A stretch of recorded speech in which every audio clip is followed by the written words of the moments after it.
This is Dolany TV, ladies and gentlemen. Good evening and welcome back to another edition of Edmonton Oilers discussion here on the channel today. And let me tell you, it's been an alright day, right? A hard grinder. It's finally gotten cold in Alberta. Oh my goodness, yes, across the province, we've seen temperatures as low, in my opinion, my backyard here, as -10 as a daytime high today.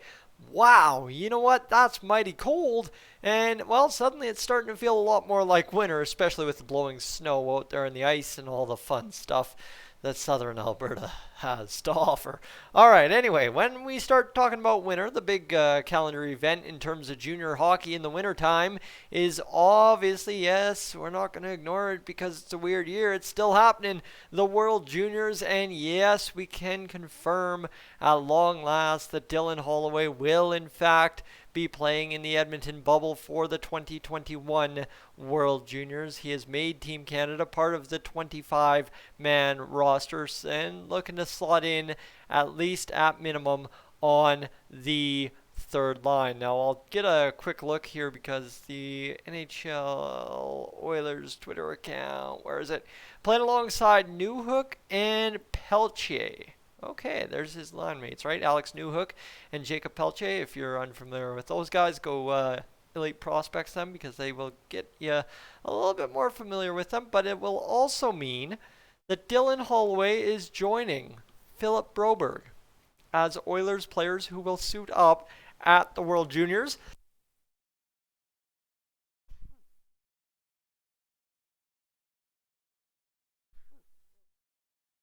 Normally I can make it partway through a video without sneezing, but that's right off the top. Excuse me. But yeah, so we're going to at least have two exciting players to watch at the World Juniors this year. And of course, all in the backdrop will be Edmonton Oilers training camp, in which we'll start seeing our main roster take shape. Now these two guys, obviously Broberg is the guy with roster intrigue, but he's not a guy that's going to sit here and probably make the Oilers roster. It's just way too complicated of math to fit Philip Broberg onto the roster and give him proper playing time without kind of squandering his development. And that's the key, right? That's what you got to look at. All those complex issues, that's how you got to kind of make your decision. And Ken Holland, when faced with a decision like that, generally speaking, sends the guy back to Europe for another year. Is that a loss for the Oilers? Not really. 2019 first overall draft pick. The Oilers don't force a draft pick into the lineup first thing, right? Even after his first year over in the minor ranks, right? Evan Bouchard, look at what we did with him. He's turning out all right so far. You look at what we are now doing with Philip Broberg, what's going to happen with Dylan Holloway, and suddenly we've got first round mid-pick talent, right? We're talking, I guess, Philip Broberg's top 8, top 10, but realistically it's after number 5, it's all mid-round talent from number 5 down to probably about number 20. And realistically, those guys can still be huge impact players, but you have to get them right. And even in instance of Nail Yakupov, a number 1 pick isn't generally going to pan out 100% like you plan it, because there's always bumps along the way, i.e. Nuge and his shoulder as well. So it's nice, on my opinion of things, to sit here and say, you know what, the Oilers, they're getting it right. They're starting to develop players right, and part of this is, for Oilers fans, we get to watch our top-end talent in the prospect pool when they're still a year or two out of their draft class get a play in the World Juniors. And this is an exciting time for Canada as a country because we always love to go in there and dominate anyway. But as Oilers fans, it gives us that added benefit of, oh my God, look at our guys going to town. Well, right? Guess what? I think you might be familiar with one of those guys. For instance, Jordan Eberle, Connor McDavid. There's been a lot of them along the way, my friends. And yes, you know what? This is going to be the new talent crop this year in terms of how it goes, being that we get to watch Philip Broberg and Dylan Holloway. Although, right, Jordan Eberle and you've got in there as well Connor McDavid, two guys that weren't on the Oilers when they were playing, or Eberle already was, or however you view the situation, but this is one where we get to watch two of our top end talents at the same time go to town, and that's going to be probably the most fun part about it, to be honest with you, is the fact we've got just talent that's going to go out there and try to dominate the tournament, and should dominate the tournament without a doubt. So looking forward to that, I must say. Other than that, realistically, it's going to be a quiet December up until just about, I want to say, next Friday.